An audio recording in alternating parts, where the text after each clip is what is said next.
Le coup d'envoi de la vente de vignettes est donné. L'opération a été lancée ce mardi par le ministre du Budget. En plus de la direction des impôts, la campagne inclut également des banques de la place.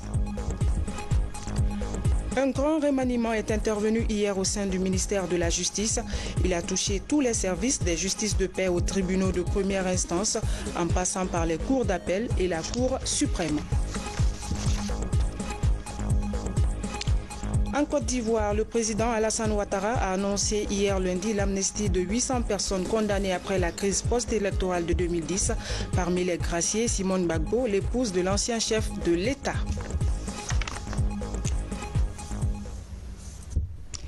Mesdames et messieurs, bonsoir. Avant de développer ce titre, ce décret dès 2018-137 PRG SGG portant convocation de l'Assemblée nationale en session extraordinaire.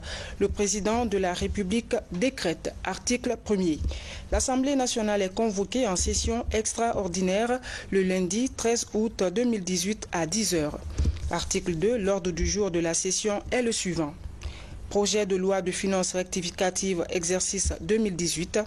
Projet de loi relative à l'asile et à la protection des réfugiés en République de Guinée. Article 3. La présente session extraordinaire sera close dès épuisement de l'ordre du jour. Article 4. Le présent décret qui prend effet à compter de la date de sa signature sera enregistré et publié au journal officiel de la République. Conakry le 7 août 2018. Professeur Alpha Condé. Décret dès 2018-138 PRG SGG portant nomination d'un ambassadeur. Le président de la République décrète, article 1er. Monsieur Siaka Sissoko, précédemment directeur général de l'intégration africaine au ministère de la coopération internationale et de l'intégration africaine, est nommé ambassadeur extraordinaire et plénipotentiaire de la République de Guinée auprès de la République fédérale du Nigeria et représentant permanent de la Guinée auprès de la CEDEAO. Article 2. Le présent décret qui prend effet à compter de sa date de signature sera enregistré et publié au journal officiel de la République de Guinée. Conakry le 7 août 2018. Professeur Alpha Condé.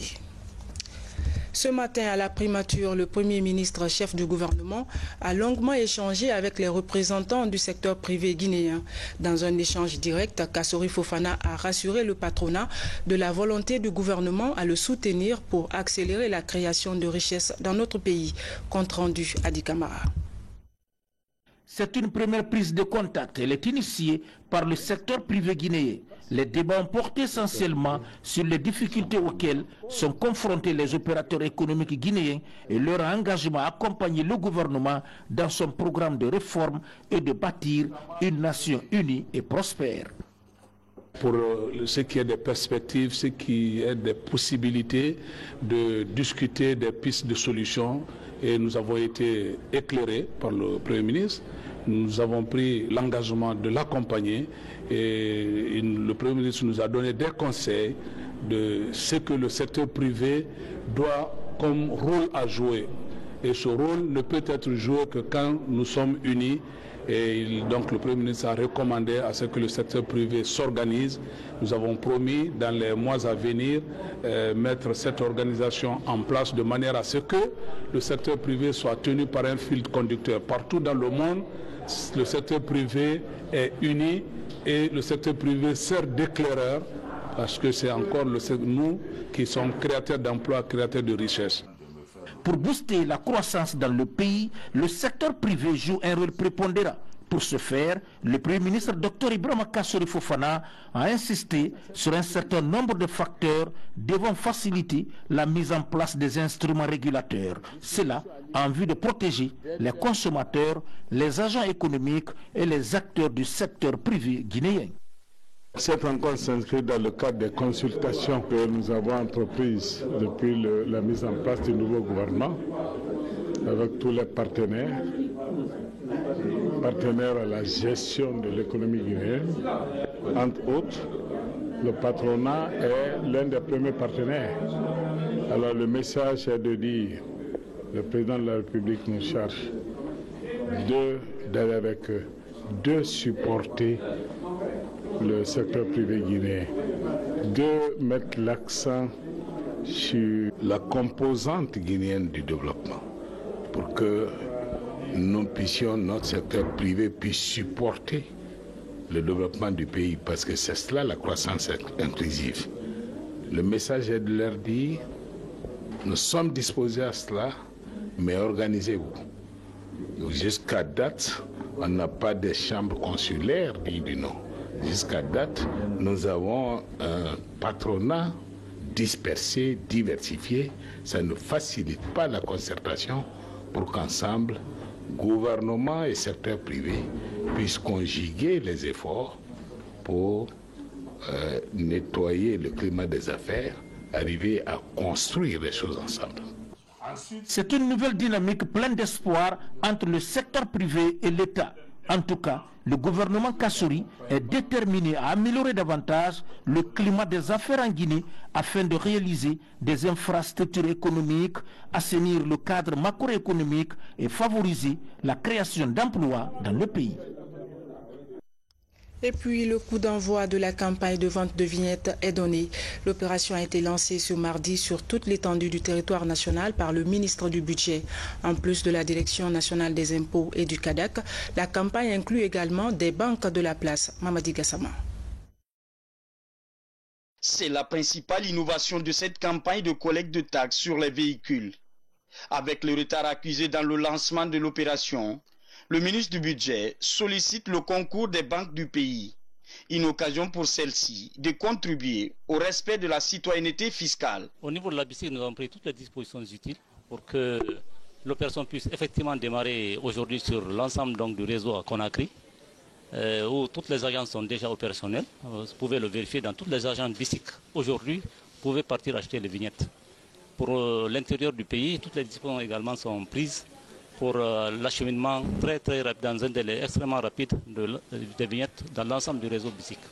Ce partenariat devra permettre de rattraper le retard accusé dans la mobilisation des recettes fiscales.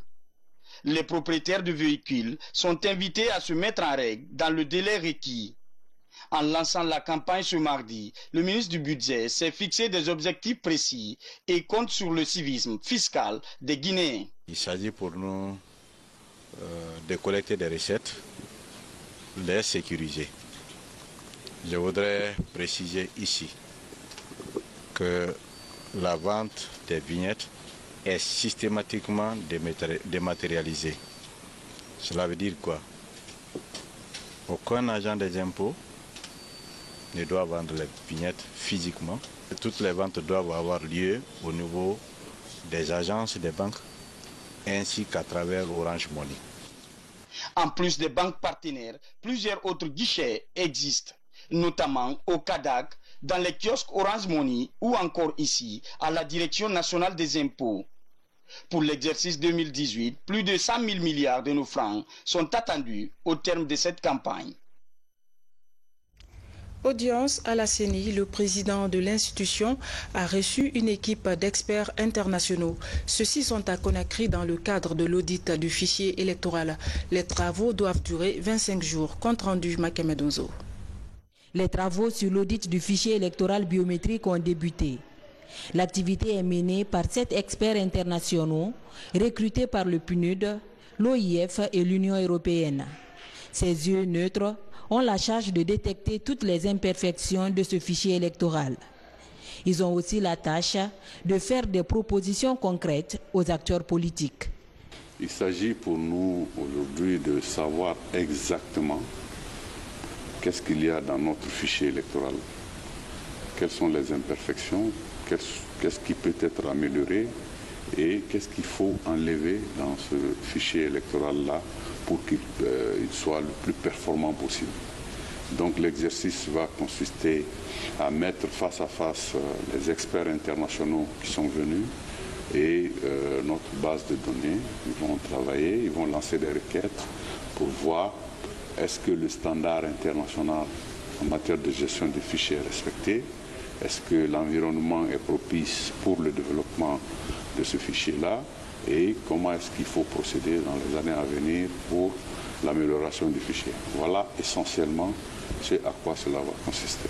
Ces experts internationaux doivent rendre compte régulièrement au comité de suivi de l'accord politique du 12 octobre 2016 du déroulé de ces activités. Le comité technique n'interfère pas dans le travail des experts. Par contre, les membres peuvent adresser des requêtes à travers le président du comité technique d'audit du fichier électoral. Vous le savez, hier, le président de la République a pris 2 importants décrets de nomination au sein de l'appareil judiciaire. Ces décrets ont touché tous les services des justices de paix aux tribunaux de première instance en passant par les cours d'appel et la Cour suprême. Kerno Younoussaba revient sur les grands changements. C'est le 2e grand mouvement du ministre Cheikh Sako depuis 2014. Le garde des Sceaux s'inscrit dans la lutte contre ce qu'il appelle la sédentarisation du personnel de la justice. Le décret d'hier lundi rentre dans le cadre du rapprochement de la justice des justiciables avec l'opérationnalisation de 8 nouveaux tribunaux d'instance créés par la loi sur l'organisation judiciaire. Dans ces nouvelles juridictions, les femmes et les jeunes occupent une place de choix. À Conakry, on a 3 femmes qui président les 3 tribunaux. C'est aussi un symbole, c'est 3 magistrats de qualité. Et dans les tribunaux de première instance de l'intérieur du pays, les 8, donc là il y a des jeunes, effectivement, première promotion, quasiment dans les 8 tribunaux de première instance, et les procureurs aussi des tribunaux de première instance. Et il y a quelques jeunes qui sont dans les anciens. À Mamou, par exemple, le procureur qui faisait l'intérim, qui a été confirmé. Vous voyez, donc on fait confiance à la jeunesse. Ça aussi, c'est dans l'idée et du président de la République, et ça se retrouve aussi dans d'autres secteurs du pays. Donc la justice ne fait pas exception. La réforme touche également la Cour suprême, la plus haute institution judiciaire du pays dont le nombre de chambres connaît une hausse. La Cour suprême n'avait que 2 chambres. Aujourd'hui, on a quasiment 8 chambres. Par exemple, la chambre réunie n'arrivait pas à siéger. Parce que je crois qu'il y a 9 magistrats ou plus. Ils ne s'arrivaient pas à se réunir. Et puisqu'il n'y avait pas beaucoup de magistrats, il y en a qui étaient décédés, il y en a qui étaient malades de longue durée.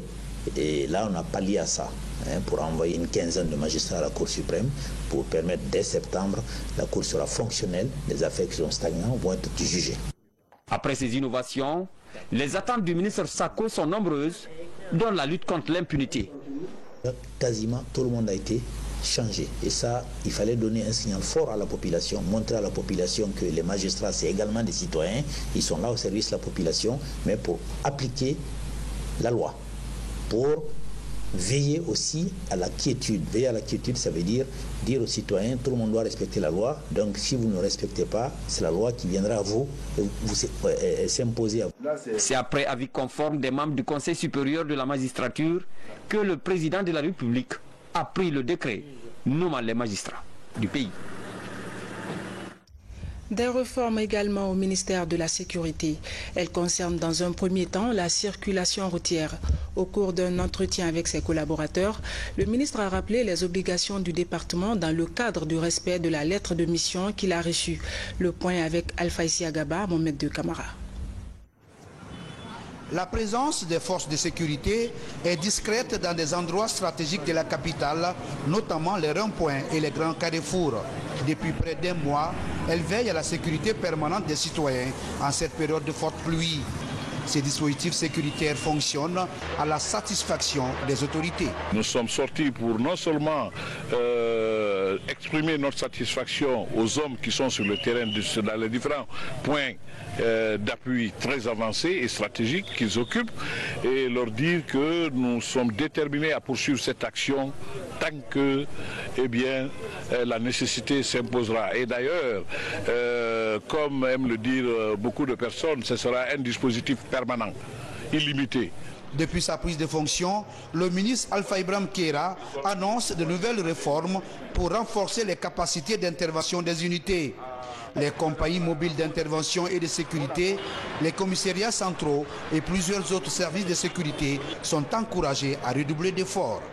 Nous avons également appeler les brigades de lutte contre la criminalité à resserrer les rangs et à se donner la main et surtout à compter sur l'appui de l'État, car nous ne voulons plus entendre de criminalité dans le pays, nous ne voulons plus entendre de vol à main armée dans le pays, nous voulons que nos populations puissent dormir en paix.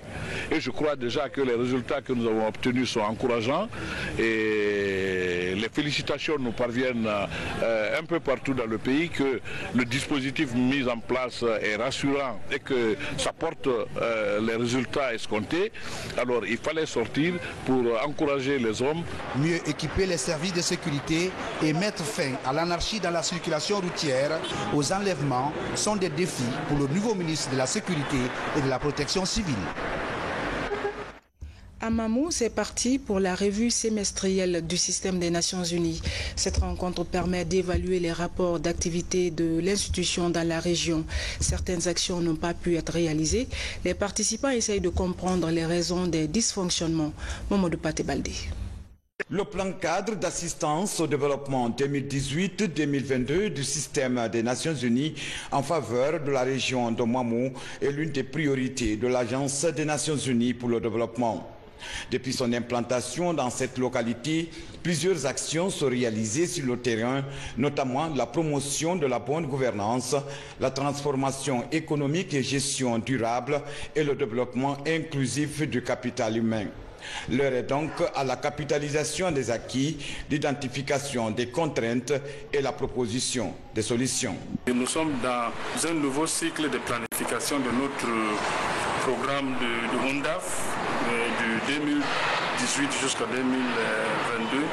Donc c'est dans ce cadre qu'il est nécessaire quand même de revoir toutes nos activités sur le terrain et puis de voir là où il y avait des lacunes, et la coordination avec le gouvernement et toutes ces recommandations-là doivent être prises en charge. Et c'est pour cela que cet atelier est vraiment important pour quand même trouver des solutions, des voies et moyens pour améliorer le soutien au développement que le système des Nations Unies apporte dans le pays. Le chargé de programme au Haut Commissariat des droits de l'homme a présenté les acquis du plan cadre d'assistance au développement UNDAF qui ont permis d'améliorer la redevabilité, l'efficacité et l'efficience des interventions du programme aux côtés du gouvernement guinéen. L'appui du système des Nations Unies a permis de mettre à disposition de l'ensemble des cadres au niveau régional, préfectoral et sous-préfectoral l'essentiel des documents stratégiques de développement, de la planification du développement et aussi les différents codes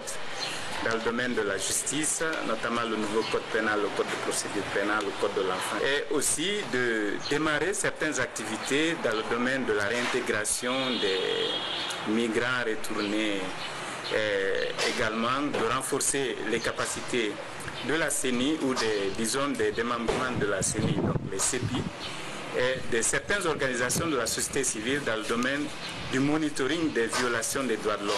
À travers ces nombreuses actions réalisées par la mission du système des Nations Unies dans la région de Mamou, les autorités régionales comptent sur l'engagement des acteurs et partenaires à poursuivre les actions déjà enclenchées sur le terrain pour contribuer au développement socio-économique de la région. Je compte sur votre contribution de qualité habituelle afin que les appuis qu'apportent les agences du système des Nations Unies à notre région se maintiennent et s'améliorent. Pour élever le défi, les acteurs s'engagent à pérenniser les acquis du projet.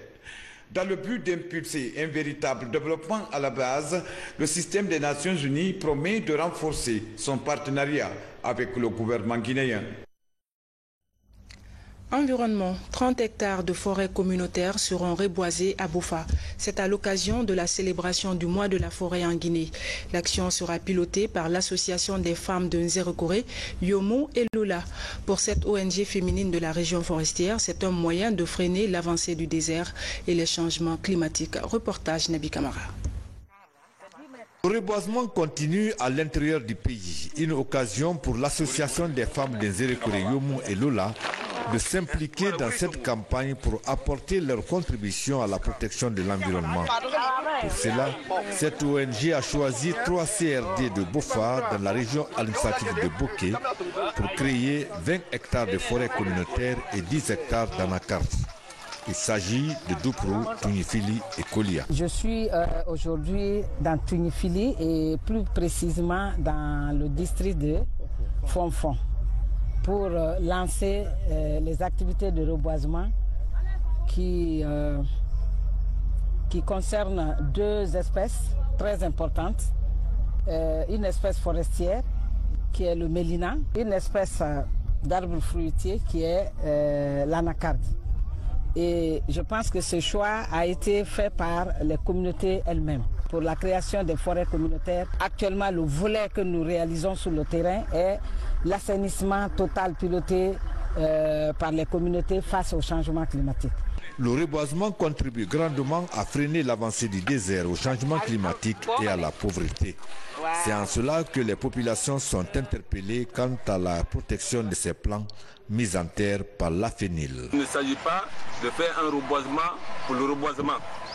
Si les collectivités elles-mêmes choisissent les essences forestières, ça veut dire qu'elles vont prendre la décision, n'est-ce pas, de protéger les plants qui vont être mis en terre. C'est en cela qu'il faut vraiment interpeller non seulement les autorités locales, les sages et les responsables, les élus locaux qui auront pour charge, n'est-ce pas, d'entretenir et de protéger les essences qui vont être mises ici. Cette activité menée par l'association des femmes d'Nzerekure Yomo et Lola découle d'une stratégie appelée ATPC, assainissement total piloté par la communauté sur le financement de l'UNICEF. Et puis ce communiqué du gouvernement. Au cours de ces derniers jours, le gouvernement a relevé un certain nombre de déclarations l'accusant d'avoir acquis un important lot d'armes qui seraient destinées à réprimer les paisibles citoyens au cours d'éventuelles prochaines manifestations politiques. Le gouvernement regrette profondément et condamne avec la plus grande fermeté ces accusations graves et sans fondement qui portent atteinte à l'honneur et l'intégrité de l'État et sont de nature à s'aimer le désordre dans le pays et la discorde entre les citoyens. Aussi, le gouvernement rappelle qu'il est du devoir sacré et de la responsabilité de chaque État de se doter de tous les moyens adéquats lui permettant de remplir ses missions régaliennes, le maintien de l'ordre public, la sécurité des biens et des personnes, l'intégrité du territoire et des frontières nationales, surtout à notre époque marquée par l'instabilité et de nombreux défis de sécurité intérieure et extérieure. Enfin, le gouvernement interpelle l'ensemble des acteurs politiques et des leaders d'opinion à faire preuve de retenue et de responsabilité dans leurs déclarations publiques et dans l'exercice de leurs droits et libertés reconnus, garantis et encadrés par les textes en vigueur. Visite de terrain pour une délégation de militants du RPG Arc-en-Ciel. Après le tour des infrastructures de développement, la mission s'est rendue sur quelques sites miniers dans la région de Boké. Objectif, évaluer les acquis de la Troisième République. Aboubakar Diaby. La Guinée possède d'une importante réserve mondiale de bauxite, ce qui attire d'importantes sociétés minières dans le pays. Les 21 sections du RPG Arc-en-Ciel de la Haute-Guinée veulent bien comprendre le fonctionnement et les avantages pour les communautés à la base. Une démarche pour mieux s'imprégner des acquis du gouvernement Alpha Condé dans le domaine minier. De Bofa à Kamsar, en passant par Boké, les délégués du RPG Arc-en-Ciel de la Haute-Guinée ont apprécié les installations. C'est des choses très extraordinaires et des choses à encourager. Parce que la confiance au fils, c'est ça. Quand vous avez un bon leader politique dans un pays, non seulement ça peut attirer les investisseurs à l'étranger et les investisseurs aussi au sein même de la Guinée. Le président veut que ce pays soit en avance. Avec les bauxites là aussi, on a vu encore combien de sentiers qui sont organisés. C'est pour cela le président pleure d'avoir le courant aujourd'hui, de faire la finition des barrages là, pour donner le courant à ces filières de travail là, pour que ce pays avance. Depuis l'arrivée au pouvoir du professeur Alpha Condé en 2010, plusieurs sociétés étrangères opèrent en fonction de leurs permis miniers dans le pays. La révision du code minier en 2011 a permis de réorganiser le secteur. Ainsi, la Guinée est devenue le 3e pays exportateur mondial de bauxite et pourra, dans les prochaines années, devenir le premier au monde. L'arrivée du président à partir de 2010 a triplé même la production de la bauxite par la Guinée. L'année dernière, en 2017, la Guinée a été la première sur le plan mondial. La Guinée a produit une quantité de 50 millions de tonnes. Donc on voit une usine de fabrication du bateau sur place. Et dans quel pays, dans quel continent africain, dans quel pays encore? En Guinée. C'est la première fois. Donc ça doit nous dire beaucoup de choses. Ça veut dire que vraiment on doit soutenir ce président de la République pour l'intérêt de la Guinée. Les sociétés minières de la place contribuent à l'épanouissement des communautés riveraines en matière d'infrastructures et d'emploi. C'est du moins ça le constat des visiteurs. Un rapport direct avec le développement communautaire, mais aussi avec la protection de la faune et la flore. Les mesures sécuritaires et sanitaires prises en faveur des travailleurs ont été largement expliquées aux délégués du RPG Arc-en-Ciel de la Haute-Guinée. Sur un autre plan, 3 jeunes Guinéens s'apprêtent à se rendre en Angleterre pour une formation d'1 année chacun dans une université de son choix. Ils sont récipiendaires de la bourse Chevening, session 2018 à 2019. Les bénéficiaires ont reçu hier leur certificat d'inscription des mains de l'ambassadrice de Grande-Bretagne en Guinée, Mabintela Issouma. Ils peuvent enfin se frotter les mains. Ces 3 jeunes Guinéens ont décroché la prestigieuse bourse anglaise Chevening. Ils sont inscrits dans des universités de leur choix. Les heureux gagnants, désormais boursiers, ont leur certificat d'inscription. Iya Seydou et ses camarades s'apprêtent à se rendre au Royaume-Uni pour une année d'études afin d'obtenir un diplôme de maîtrise. Je pense que c'est la persévérance dans tout. L'année dernière, j'ai tenté. Et je suis allé jusqu'à une étape où était presque acquis à 90%, mais malheureusement, à cause de quelque chose en anglais, le niveau en anglais, un test, ça n'a pas marché, mais ça m'a servi d'expérience. On n'échoue jamais, on apprend toujours. Et cette année, quand je suis revenu, c'était juste une mise à jour. En fait, ce que je veux dire à tout le monde, à tous mes amis, c'est de toujours tenter des opportunités, ça existe. Et Chevening, c'est une bourse qui m'avait donné une chance de faire un master dans une université pas comme les autres. La 3e meilleure université du monde en matière de santé publique est London School of Hygiene and Tropical Medicine. La bourse Chevening est un programme d'études qui existe depuis 25 ans dans plus de 160 pays à travers le monde. Pour s'inscrire, les candidats doivent maîtriser la langue anglaise. La participation est ouverte à tous les étudiants et cadres du pays. La bourse Chevening est un moyen de renforcement de l'axe de coopération entre la Guinée et l'Angleterre. Nous encourageons les Guinéens à postuler. Les critères essentiels, il faut déjà parler l'anglais au niveau pour étudier pour un master. Il faut avoir au moins 2 années d'expérience professionnelle. Et il faut faire voir la preuve de vos capacités comme des leaders pour la Guinée. En formant des Guinéens, l'Angleterre apporte sa pierre à l'édification d'une société guinéenne pour son développement.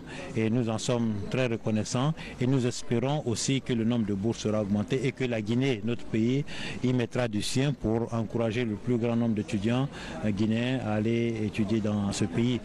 La session 2019-2020 est également ouverte. Les jeunes Guinéens désireux de postuler ont jusqu'au 5 novembre prochain pour s'inscrire sur le site www.chevening.org. Religion, et on parle de l'ouverture ce mardi à Kindia de la 13e édition du camp biblique national de la jeunesse chrétienne, un rendez-vous biennal organisé par l'église protestante évangélique de Guinée. Cette année, les travaux s'articulent autour du thème « La jeunesse chrétienne face à ces défis, quelles solutions ?» Une question qui interpelle les jeunes à plus de responsabilités pour leur avenir. Valérie Talimane.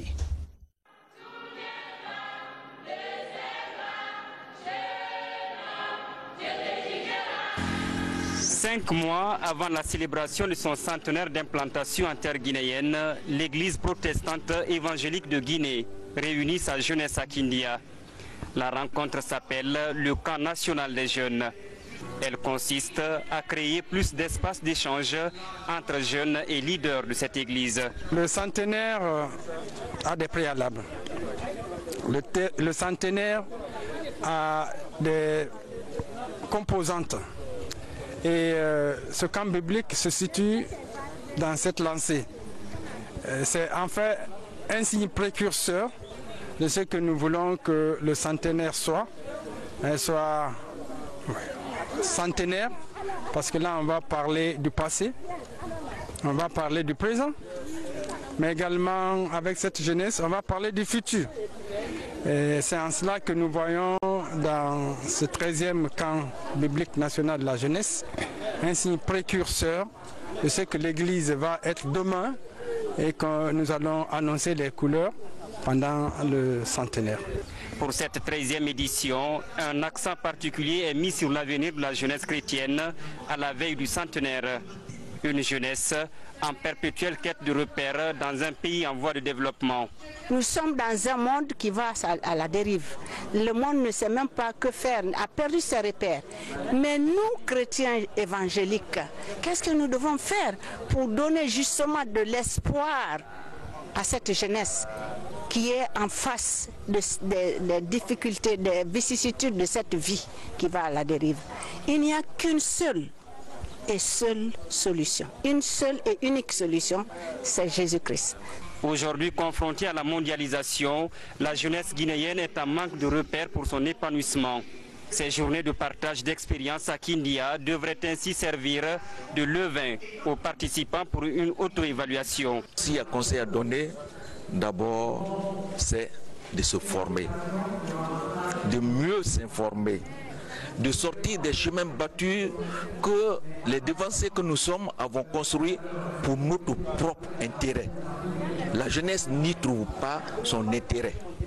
Il faut qu'elle se responsabilise, qu'elle accepte d'assumer à la fois son présent, mais de bâtir son avenir à partir de ses propres constructions, à la fois mentales, mais aussi intellectuelles et fondées sur la foi, parce que nous sommes réunis par l'Église.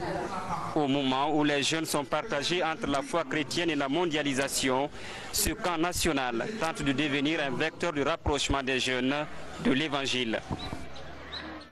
En interactualité, le président Alassane Ouattara a annoncé l'amnistie de 800 personnes condamnées après la crise post-électorale de 2010. Parmi les graciés, l'épouse de l'ancien chef de l'État, Simone Gbagbo. En Afghanistan, des amputés de guerre marchent pour la paix. Ils sont une vingtaine de victimes, certaines sont même en fauteuil roulant. D'autres nouvelles compléteront cette compilation dans Monde en bref.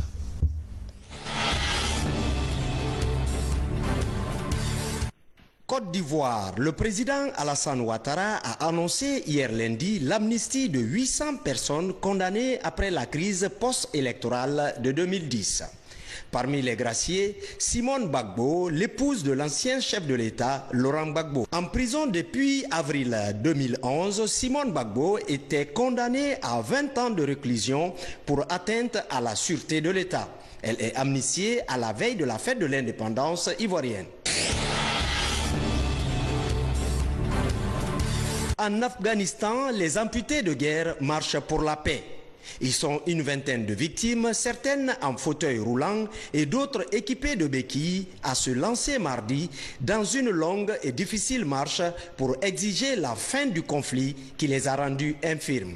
Le convoi de la paix a démarré son périple dans la ville de Herat, ouest, et prévoit de l'achever à l'autre extrémité du pays, dans la capitale Kaboul, avançant au mépris des insurgés, des bombes et d'une chaleur écrasante, le tout sur 1000 km.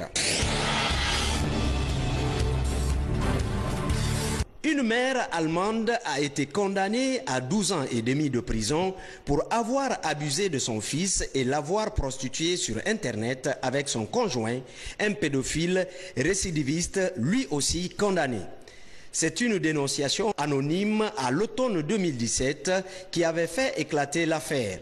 Par la suite, les aveux du beau-père, déjà condamné pour pédophilie et détention de matériel pédopornographique dans le passé, ont permis les arrestations de clients, 4 Allemands, un Suisse et un Espagnol.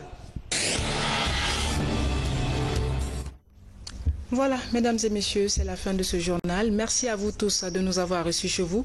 Le programme continue sur